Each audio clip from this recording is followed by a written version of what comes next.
आज जानते हैं पुत्रदा एकादशी का महत्व और इसकी व्रत कथा क्या है। श्री युधिष्ठिर कहने लगे कि हे भगवान, मैंने श्रावण माह की कृष्ण पक्ष की कामिका एकादशी का सविस्तार वर्णन सुना। अब आप मुझे श्रावण शुक्ल एकादशी का क्या नाम है, व्रत करने की विधि तथा इसका महात्म्य कृपा करके कहिए। मधुसूदन कहने लगे कि इस एकादशी का नाम पुत्रदा एकादशी है। इस एकादशी को पवित्रा एकादशी भी कहा जाता है। पुत्रदा एकादशी व्रत करने वाले व्यक्ति को पूजा के बाद श्रावण पुत्रदा एकादशी व्रत की कथा जरूर सुननी चाहिए। ऐसा करने से व्रत पूर्ण होता है और मनोकामनाएं पूरी होती है। अब आप शांतिपूर्वक इसकी कथा सुनिए। इसके सुनने मात्र से ही यज्ञ का फल मिलता है। पुत्रदा एकादशी व्रत कथा। द्वापर युग के आरंभ में महिष्मती नाम की एक नगरी थी जिसमें महिजीत नाम का राजा राज्य करता था। लेकिन पुत्रहीन होने के कारण राजा को राज्य सुखदायक नहीं लगता था। उसका मानना था कि जिसके संतान ना हो उसके लिए ये लोक और परलोक दोनों ही दुखदायक होते हैं। पुत्र सुख की प्राप्ति के लिए राजा ने अनेक उपाय किए, परंतु राजा को पुत्र की प्राप्ति नहीं हुई। वृद्धावस्था आती देखकर राजा ने प्रजा के प्रतिनिधियों को बुलाया और कहा, मेरे खजाने में अन्याय से उपार्जन किया हुआ धन नहीं है। न मैंने कभी देवताओं तथा ब्राह्मणों का धन छीना है। किसी दूसरे की धरोहर भी मैंने नहीं ली। प्रजा को पुत्र के समान पालता रहा। मैं अपराधियों को पुत्र तथा बांधवों की तरह दंड देता रहा। कभी किसी से घृणा नहीं की, सबको समान माना है। सज्जनों की सदा पूजा करता हूँ। इस प्रकार धर्मयुक्त राज्य करते हुए भी मेरे पुत्र नहीं हैं, सो मैं अत्यंत दुख पा रहा हूँ। इसका कारण क्या है? राजा महिजीत की इस बात को विचारने के लिए मंत्री तथा प्रजा के प्रतिनिधि वन को गए। वहाँ बड़े बड़े ऋषि मुनियों के दर्शन किए। राजा की उत्तम कामना की प्राप्ति के लिए किसी श्रेष्ठ तपस्वी मुनि को देखते फिरते रहे। एक आश्रम में उन्होंने एक अत्यंत वयोवृद्ध धर्म के ज्ञाता, बड़े तपस्वी, परमात्मा में मन लगाए हुए निराहार, जितेंद्रिय, जितात्मा, जित क्रोध, सनातन धर्म के गुण तत्वों को जानने वाले, समस्त शास्त्रों के ज्ञाता महात्मा लोमेश मुनि को देखा, जिनका कल्प के व्यतीत होने पर एक रोम गिरता था।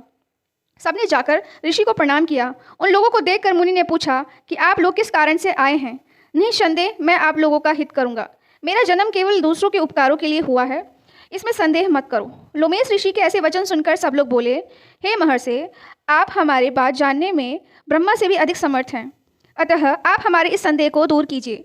महिष्मती पुरी का धर्मात्मा राजा महिजीत प्रजा का पुत्र के समान पालन करता है, फिर भी वह पुत्रहीन होने के कारण दुखी है।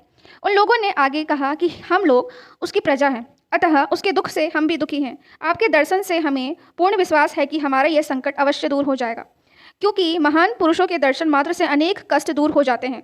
अब आप कृपा करके राजा के पुत्र होने का उपाय बतलाइए।